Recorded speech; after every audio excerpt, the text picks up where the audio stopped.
영종중앙교회 청소년부 주일 예배에 오신 여러분들을 주님의 이름으로 환영합니다. 매일 묵상, 큐티하는 청소년, 매일 감사, 매일 감사의 내용 3가지 적기, 매일 기도, 잠자기 직전 1분 기도, 눈 뜨자마자 1분 기도, 매일 말씀을 묵상하고 감사하며 기도하는 청소년이 됩시다. 샬롬, 우리 사랑하는 영종중앙교회 모든 교육부 친구들과 온라인으로 예배하는 모두에게 주님의 은혜와 평강이 함께하기를 기도하겠습니다. 지난 2020년도부터 갑작스러운 코로나 팬데믹으로 우리 교육부에서는 온라인 예배를 송출하고 있었는데요. 감사하게도 이제는 이 코로나가 정점을 찍고 점점 일상으로 정상으로 돌아가고 있습니다. 그래서 우리 교회 예배도 이제는 다시 정상으로 다시 열심을 회복하는 시간으로 돌아가고자 합니다. 그래서 온라인 예배는 4월 10일 이번 주일까지만 송출되고 그 이후로는 교회 예배에 집중하고자 합니다. 그러니까 집에서 예배하는 친구들도 이제는 꼭 와서 예배할 수 있도록, 특별히 4월 17일은 부활 주일입니다. 여러분, 예수님이 기다리신대요. 여러분 4월 17일 부활 주일부터 교회에 나와서 예배할 수 있도록 힘쓰기를 바랍니다. 기다리고 있겠습니다. 4월 17일은 부활절입니다. 코로나 때문에 교회에 못 나온 친구들과 모두를 초대합니다. 청소년부 예배 시간을 안내해드립니다. 9시 예배는 누구나 참석 가능합니다. 10시 30분 예배는 고등부 전체, 12시 예배는 중등부 전체가 예배드립니다. 온라인 예배는 4월 10일까지만 송출합니다. 다음 주부터는 온라인 예배 없이 교회 현장 예배만 진행됩니다. 그동안 못 나왔던 친구들도 꼭 교회에 나와 예배드리는 거룩한 예배 생활이 될 수 있도록 힘써주세요. 사도신경으로 우리의 신앙을 고백드립니다. 나는 전능하신 아버지 하나님, 천지의 창조주를 믿습니다. 나는 그의 유일하신 아들, 우리 주 예수 그리스도를 믿습니다. 그는 성령으로 잉태되어 동정녀 마리아에게서 나시고 본디오 빌라도에게 고난을 받아 십자가에 못 박혀 죽으시고 장사된 지 사흘 만에 죽은 자 가운데서 다시 살아나셨으며 하늘에 오르시어 전능하신 아버지 하나님 우편에 앉아 계시다가 거기로부터 살아있는 자와 죽은 자를 심판하러 오십니다. 나는 성령을 믿으며 거룩한 공교회와 성도의 교제와 죄를 용서받는 것과 몸의 부활과 영생을 믿습니다. 아멘. 샬롬, 우리 사랑하는 영종중앙교회 청소년부 친구들과 온라인으로 예배하는 모두에게 하나님 주신 은혜와 평강이 함께하기를 기원합니다. 중요한 광고사항이 있습니다. 돌아오는 4월 17일은 부활주일이에요. 여러분 꼭 와서 함께 예배하고 부활하신 예수님을 기뻐하며 함께 은혜를 나누기를 바랍니다. 예수님이 기다리신데 라는 주제로 그동안 못 나왔던 모든 친구들을 초대합니다. 꼭 오길 바라요.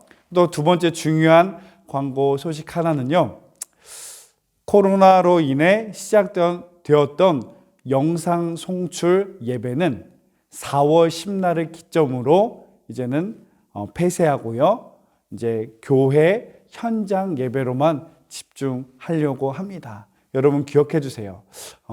온라인 예배는 오늘까지고요. 다음 주부터는 이제 온라인 예배 송출 없이 교회에서 힘써서 나와서 예배할 수 있도록 함께 노력해 주기를 바랍니다. 이제는 코로나가 점점 정상으로 우리의 일상이 회복되고 있습니다. 그동안 잠졌던 우리의 믿음 생활도 다시 기지개를 펴고 다시 제자리로 또 더 열심히 하는 이전의 모습으로 돌아오기를 바랍니다. 교회에서 기다리겠습니다. 꼭 함께 예배하기를 바라요. 그러면 이 시간 우리의 마음을 다하여서 함께 예배하겠습니다.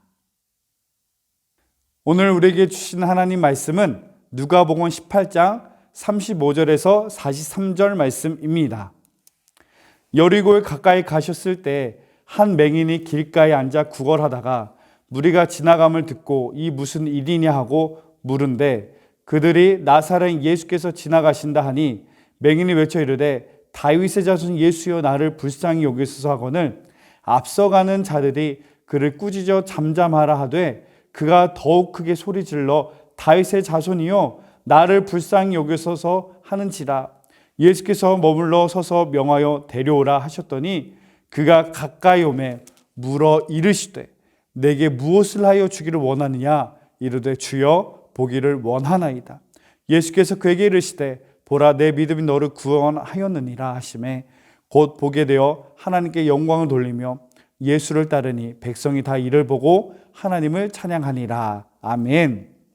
우리 가슴에 손얹고 함께 고백하겠습니다. 살아계신 하나님의 말씀입니다. 내게 주시는 말씀입니다. 내가 순종해야 할 말씀입니다. 아멘. 오늘 우리에게 주신 말씀의 제목이 뭐죠? 다 같이 읽어보겠습니다. 예수님의 마음을 품어라. 긍휼의 마음입니다. 예수님의 마음을 품어라. 벌써 세 번째 되는 말씀을 진행 중인데요. 우리가 품어야 할 첫 번째 예수님의 마음은 뭐였죠? 겸손입니다. 왕으로서 영광과 존귀와 대접을 받으실 모든 권리를 내려놓으신 이 겸손의 마음을 우리가 품어야 할 것이고요. 그 다음에 예수님이 십자가에 못 박혀 죽으시기까지 순종하신 이 순종의 마음을 간직한 우리가 되어야 할 것입니다. 오늘 우리가 품어야 할 예수님의 마음은 바로 긍휼의 마음입니다. 에베소서 2장 4절에 보면 하나님의 성품을 향하여 이렇게 말합니다. 긍휼이 풍성하신 하나님이 우리를 사랑하신 그 큰 사랑을 인하여 하나님은 긍휼이 많으신 분이시다. 여러분 긍휼 뭔지 알 것 같은데 뭐라고 딱 정해서 말하기는 어려운 단어 의미인 것 같습니다. 긍휼이란 사전적으로는 불쌍히 여겨 돌보아 준다라는 의미를 가지고 있고요. 좀 더 정확한 의미로서의 이 긍휼은 compassion이라고 표현합니다. 영어로요. 이 compassion은 함께와 passion, 고난, 순환이 합쳐진 합성어입니다. 즉, 이 말의 뜻이 뭐죠? 고난을 이해하고 불쌍한 이들과 도움이 필요한 이들과 함께 아파하고 베푸며 도움을 준다. 그런 의미예요. 단순히 순간적으로 감정적으로 갖는 불쌍히 여기는 마음, 동정심, 물론 그것도 긍휼의 마음이지만 더 정확한 의미로서의 긍휼은 함께 아파하고 함께 고난을 이해하고 베풀어 준다는 말이에요. 바로 예수님의 삶이 그러한 삶이었습니다. 사람들이 무시하는, 사람들로부터 소외받는 그런 사람들에게 예수님은 찾아가 주셨고요. 그들과 함께 이해하고 아파하시며 품어주시며 그들에게 치료하시고 생명을 주시는 예수님. 바로 예수님의 삶 자체가 긍휼의 마음을 품고 긍휼의 마음으로 살아가신 예수님입니다. 오늘은 예수님이 긍휼의 마음을 품고 어떻게 사셨는지 그 예수님의 삶의 행적을 살펴보고자 합니다. 마가복음 6장 34절 큰 무리를 보시고 그 목자 없는 양 같음을 인하여 불쌍히 여기사 이에 여러 가지로 가르치시더라. 아멘. 예수님은 가는 곳마다 수많은 사람들이 몰려오기 시작했어요. 그리고 그 사람들에게 예수님은 말씀을 가르치고 정말 바쁜 고된 스케줄을 계속 진행하고 있으셨습니다. 피곤한 너무나 고된 예수님은 휴식이 필요한 상황이었어요. 그래서 이 말씀의 상황인즉 마가복음 6장의 상황은 예수님이 너무나 피곤하셔서 조용한 곳, 한적한 곳에 쉼을 얻고자 충전을 하고자 가는 길이었습니다. 그래서 배를 타고 사람들이 없는 호수 건너편으로 이동 중이었는데 사람들이 그곳까지 몰려온 겁니다. 그 몰려온 인파를 바라보면서 예수님이 하신 말씀이 바로 3, 4절 큰 무리를 보시고 목자 없는 양같이 인하여 불쌍히 여기사 그래서 하나님의 말씀을 가르쳤다. 여러분 여기서 사람들을 향한 예수님의 마음을 잘 표현하고 있어요. 목자 없는 양 같아서 예수님이 불쌍히 여기셨다는 거예요. 인생의 바른 방향을 잃어버리고 바른 목적도 없이 그저 좌표 잃은 배 모양 침몰하는, 또 죄 가운데 허비하며 살아가는 그 사람들을 불쌍히 여기셔서 하나님의 올바른 말씀, 우리를 향한 하나님의 뜻을 담긴 하나님의 말씀을 선포하셨다는 거예요. 여러분, 내 몸이 피곤하고 아프면 만사가 귀찮아집니다. 다 하기가 싫어요. 지금 예수님은 너무나 피곤한 상황, 너무나 피곤하다 못해 정말 이제는 쓰러질 것 같이 휴식을 취하지 않으면 안 되는 그런 상황임에도 불구하고 여전히 우리 주 예수님은 사람들을 향하여 긍휼의 마음을 가지고 그들에게 하나님의 말씀을 선포하고 가르치셨다라는 말씀이에요. 여러분, 이 말씀이 우리에게 너무나 중요합니다. 우리가 하나님의 말씀을 가르치고 우리가 예수님을 전하고 교회 오기를 전하는 이유는 뭐냐? 단순히 교회 사람만이 오라고? 큰 교회 되라고? 그게 아니에요. 예수님이 수많은 무리들에게 하나님의 말씀을 선포하신 이유는 목자 없는 양같이 여기셔서 불쌍히 여기는 마음, 긍휼의 마음이 있었기 때문이에요. 바로 우리의 마음도 그래야 됩니다. 한 영혼을 바라볼 때 불쌍히 여기는, 긍휼히 여기는, 귀하게 여기는 마음이 있을 때 비로소 하나님의 말씀을 전하고 가르치며 참된 전도의 삶을 살 수 있을 것이다. 바로 이 하나님의 긍휼이 있었기 때문에 이어서 놀라운 기적이 일어납니다. 그들에게 너무나 하나님의 말씀을 잘 가르치는데 이 갈급한 사람들이 너무나 열심히 듣는 거예요. 시간 가는 줄 모르고 말씀을 듣는 거예요. 너무나 배고픈 시간이 지난데도 말씀을 듣는 거예요. 그 무리를 불쌍히 여기신 예수님은 또 뒤에 무슨 사건이 일어났냐? 바로 남성 성인만 5,000명을 먹이고도 남는 오병이어의 기적이 일어나는 사건이 바로 이 말씀의 배경입니다. 바로 예수님의 기적의 시작은 긍휼히 여기시는, 어여삐 여기시는, 사랑히 여기시는 예수님의 마음이 있었기 때문에 놀라운 기적의 은혜가 있었다라는 사실을 여러분 우리가 또한 알아야 됩니다. 오늘 본문의 말씀을 또한 보고자 합니다. 본문의 말씀을 통해서 예수님의 긍휼의 마음을 우리가 깨닫고 그 긍휼의 마음을 간직하는 모두가 되기를 바라요. 오늘 읽었던 본문의 말씀에는 세 부류의 사람들이 나옵니다. 맹인, 그리고 군중, 예수님입니다. 이 말씀의 시작 35절입니다. 여리고에 가까이 가셨을 때 한 맹인이 길가에 앉아 구걸하다가, 아멘, 이름도 없는 누군지도 모르는 맹인이 나타납니다. 이 맹인 아마 가정으로부터 도움을 받지 못하는 것 같아요. 지금같이 사회 안정망 복지 시스템이 어디 있습니까? 이 맹인이 살 길은 오로지 구걸해서 하루 벌어 겨우 하루 살까 말까 한 그런 인생을 살아가야 되는 맹인입니다. 이 맹인이 구걸하기 위해서는 사람들이 많은 곳에 있어야죠. 그래서 여리고에 가까이 거기서 구걸하던 맹인이었습니다. 이 맹인, 앞이 보이지 않는 사람들의 특징 중에 하나가 뭔지 아세요? 이 시력, 이 눈의 기능을 상실하다 보니까 다른 몸의 신체 기능이 더 발달하게 됩니다. 예를 들어 청력이 더 예민하게 발달하게 되죠.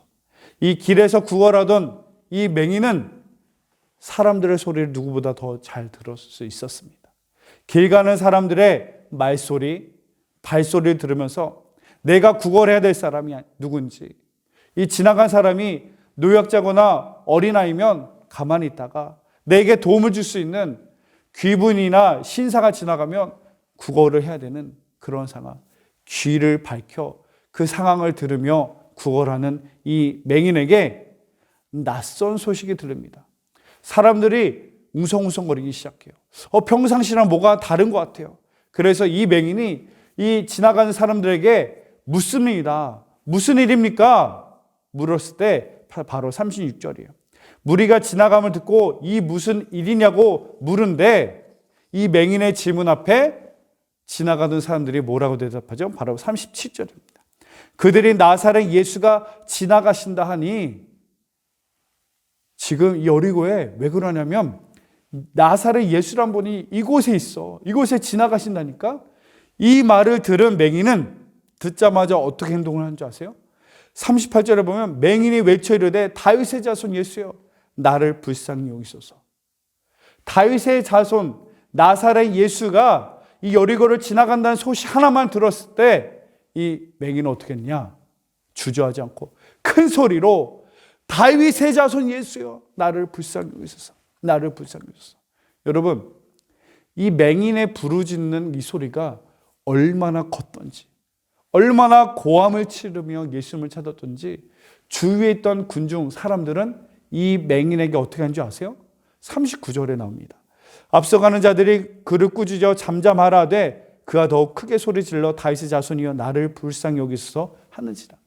얼마나 시끄럽게 맹인이 다윗의 자손 예수여 나를 불쌍히 여기소서. 얼마나 시끄럽던지 주위 사람들이 이 맹인을 향하여 다그칩니다. 야, 이 사람아, 시끄러워. 좀 조용히 해봐. 야, 이 사람아, 안 그래도 지금 사람 많아 정신없는데 좀 잠잠하게 가만히 있지 못해? 사람들은 말립니다. 사람들을 말릴 때 이 맹인은 어떻게 하죠?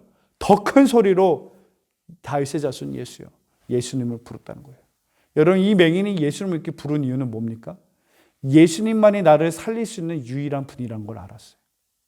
예수님만이 내 인생일 때의 마지막 남은 유일한 기회이고 나를 살릴 수 있는, 나를 고칠 수 있는 유일한 분이라는 사실을 알고 믿었기 때문에 그 예수님을 향하여 한치의 주저함, 부끄럽게 여기지도 않고 예수님을 찾았습니다. 여러분, 여기서 이 맹인을 향한 사람들의 반응과 예수님의 반응이 대조적이죠.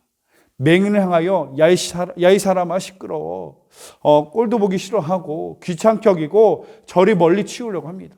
그러나 다윗의 자손 예수여, 예수님께 부르짖는 이 소리를 들으신 예수님은 어떻게 하십니까? 40절 예수께서 물러서 서서 명하여 데려오라 하셨더니 그가 가까이 오매 물어 이르시되.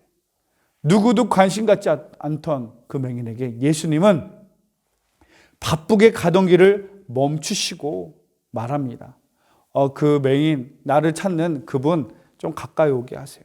그래서 이 맹인에게 예수님은 관심을 갖고 그에게 다가갑니다. 예수님은 그 맹인을 만나자마자 묻습니다. 41절에 내게 무엇을 하여 주기를 원하느냐? 그랬더니 이 맹인의 대답이 뭐죠? 주여 보기를 원하나이다. 이전까지는 사람들한테 한 푼 주십시오, 한 푼 주십시오, 한 푼 달라고 구걸만 하던 이 맹인이 예수님의 그 요청에 뭐라고 말합니까? 주여 이제는 보기를 원합니다. 예수님만이 나를 눈을 뜨게 하시는 분, 예수님만이 나를 살릴 수 있는 분, 예수님만 나를 변화시킬 수 있는 유일한 분이라는 사실을 알고 믿었기 때문에 이 말씀을 한 거죠.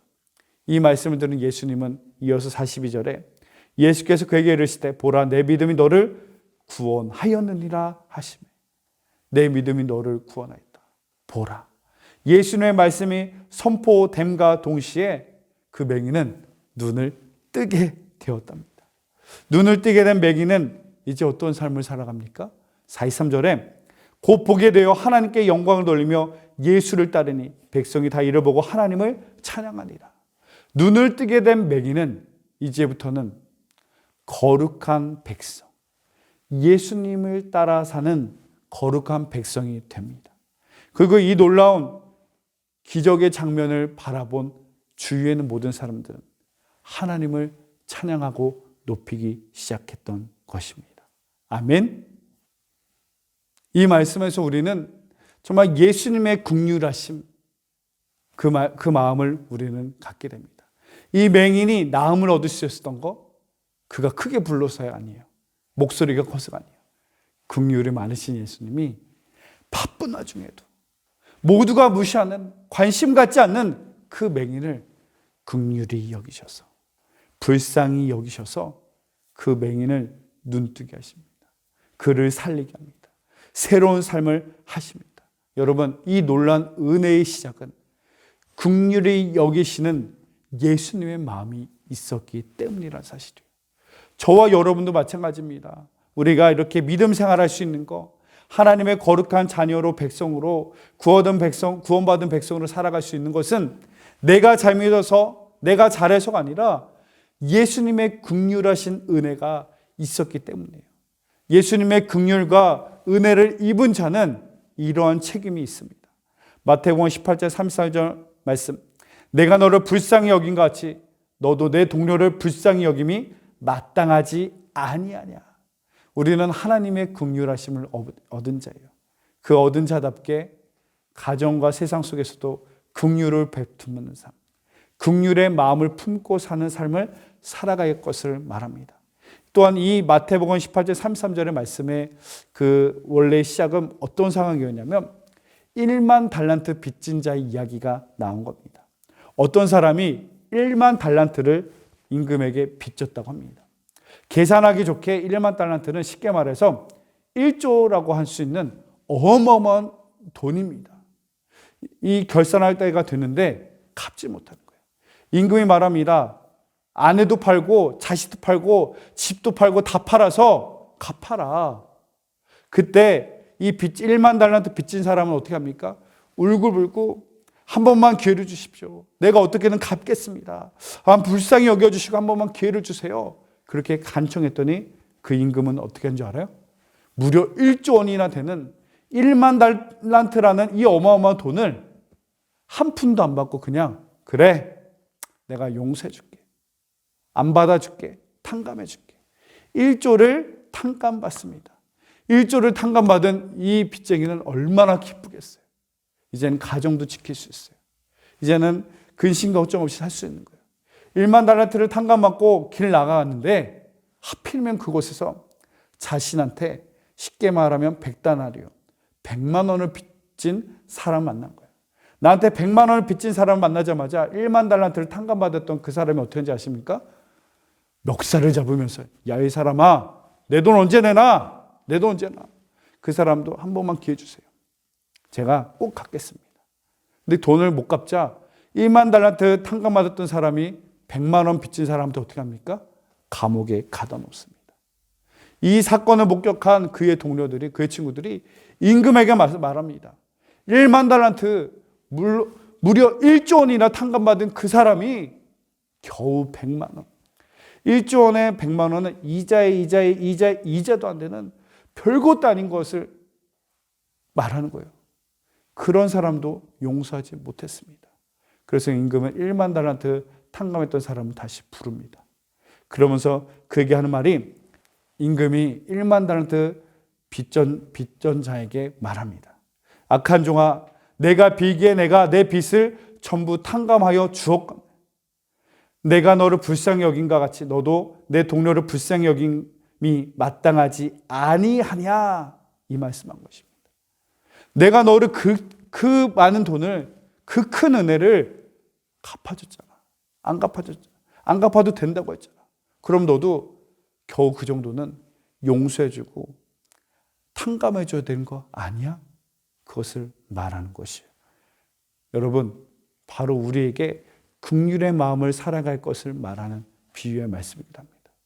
우리에게 비교할 수 없는 너무나 큰 은혜를 주신 하나님이요. 천하보다 귀한 하나님의 아들 독생자 예수 그리스도가 나를 대신해 내 죄값을 대신해서 핏값으로 나를 살리신 하나님이 향하여 1만 달란트보다 더 큰 빚을 진 나를 하나님이 용서해 주셨어요. 그 용서와 긍휼을 받은 자라면 우리도 세상에서 학교와 가정과 삶 속에서 친구들을 향하여서 이러한 긍휼의 마음으로 용서와 이해의 사랑의 마음으로 살아가야 할 것을 오늘 성경은 말씀한 겁니다. 그래서 사도 바울은 말하죠. 우는 자와 함께 울라. 그리고 팔복에서 예수님은 긍휼히 여긴 자는 복이 있나니 그들이 긍휼히 여김을 받을 것이며. 아멘. 이 긍휼히 여긴 자에게 복이 있다. 이 말씀의 의미는 이중적인 축복을 말하는 거예요. 긍휼을 베푸는 사람에게도 복을 주고 긍휼을 없는 이들에게도 함께 은혜를 주겠다. 긍휼을 베푸는 이와 받는 이에게 주시는 약속의 은혜의 말씀인 것입니다. 바로 여러분 기억해야 돼요. 우리는 하나님께 사랑에 빚진 자예요. 긍휼의 마음으로 용서를 얻은 자예요. 은혜를 입은 자예요. 그렇다면 우리도 마땅히 이 긍휼의 마음을 품고 세상에 나가 이해해주고 용서하고 베풀며 섬기며 살아가야 되는 그런 책임이 주어진 믿음의 사람이라는 사실을 여러분 기억하기를 바랍니다. 말씀을 정리합니다. 역사 속에 조금 가슴 아픈 좀 두려운 이름으로 기억되어지는 그 이름이 있습니다. 나치에 의해서 유대인이 무려 600만 명이나 죽음을 당하지 않았습니까? 이 죽음 앞에 큰 책임을 진 전범자가 있었으니 바로 악명 높은 그의 이름 아돌프 아이히만입니다. 아이히만은 독일이 패망 직후 아르헨티나로 피신해서 15년 동안 숨어 살다가 이스라엘의 정보기관에 이제 극적으로 체포되어 재판을 받게 됩니다. 그 이름도 그 악명 높은 이름 아돌프 아이히만, 히틀러의 아주 충성스러운 군인이었던 아돌프 아이히만, 모두가 그의 얼굴을 보고 싶었습니다. 얼마나 끔찍하고 무서운 사람이었을까. 근데 이 재판장에 들어갔던 모든 사람이 놀랍니다. 그리고 그 재판장에 아우슈비츠의 생존자 증언자로 들어갔던 한 주인공도 충격을 얻습니다. 재판관이 묻습니다. 지옥 같은 과거의 악몽이 되살아납니까? 고개를 저으며 그 생존자가 이렇게 대답합니다. 아이히만이 저렇게 평범한 사람이라니, 저렇게 평범한 사람이 그 많은 사람을 가스실로 집어넣다니. 동일하게 재판장에 같이 들어갔던 사람들도 깜짝 놀랍니다. 악명 높은 아이히만, 그 사람은 악마나 비정상적인 살인마, 사이코, 전쟁광, 폭력적인 사람도 아니었습니다. 오히려 지극히 평범하고 또한 명령에 복종하고 근면성실한 한 중년 남성이었기 때문이에요. 이 재판에 참관하였던 미국의 정치 철학가 한나 아렌트는 이 재판을 취재한 후 예루살렘 아이히만이라는 책을 지으면서 한 주제에 대한 중요한 메시지를 글에 남깁니다. 바로 악의 평범성이라는 말이에요. 재판 중에 아이히만은 자신은 무죄를, 난 죄가 없다 계속 주장합니다. 나는 단순히 지시와 명령에 따랐을 뿐이다. 내가 잘못한 건 아무것도 없다. 그때 한나 아렌트는 말합니다. 600만 명이나 죽였습니다. 아이히만, 당신의 잘못이 있다면 당신이 하는 일이 무슨 일을 하고 있었는지, 어떤 의미를 가지고 있었는지 관심조차 없었다는 거죠. 당신에게 죄가 있다면 가장 큰 죄는 뭐냐? 생각 없음. 가스시에서 죽어가는 사람들을 바라보며 아무런 감정도, 아무런 어떤 생각도 느끼지 못하고 그저 무관심하게 명령에 복종했던 생각 없음이 당신의 유죄입니다. 아멘. 놀라운 말인 것 같아요. 생각 없음이 죄입니다. 여러분, 때로는 소외된 사람, 나랑 상관없는 사람 관심 안 갖는 게 무슨 죄입니까? 그죠? 나도 누구와 어느 사람과 별반 다르지. 근데 이 재판의 내용은 뭐죠? 소외받는 사람, 아파하는 사람들과 함께 아파하지 않고, 함께 느껴지지 못하고, 그들을 이해하지 못하고, 그들을 긍휼히 여기지 않는 생각 없음 또한 죄일 수 있다. 바로 1만 달란트 빚진 자입니다. 작은 것에서도 작은 것조차 용서하지 못한다면, 이해하지 못한다면 그것은 결코 하나님의 긍휼과 은혜를 받은 자의 모습이 아니다 라는 사실을 기억해야 돼요. 예수님의 마음을 품으십시오. 긍휼의 마음을 품고 여러분 긍휼의 마음으로 섬기며 살아간다면 가정과 학교와 교회의 삶 가운데 복의 역사가 일어날 것입니다. 긍휼의 마음 품고 여러분 용서하십시오. 왜냐? 예수님이 그렇게 용서하셨기 때문에. 여러분, 예수님의 긍휼의 마음으로 우리를 사랑하셨기 때문에 사랑하셔야만 합니다. 예수님이 십자가 못 박혀 죽으시면서도 끝까지 하셨던 말씀이 있죠.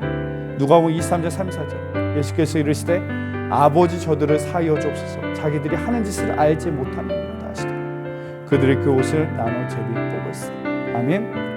예수님이 향하여 못 받고 채찍질하며 조롱하는 그 원수를 향하여 마지막까지 하셨던 말씀 뭐죠?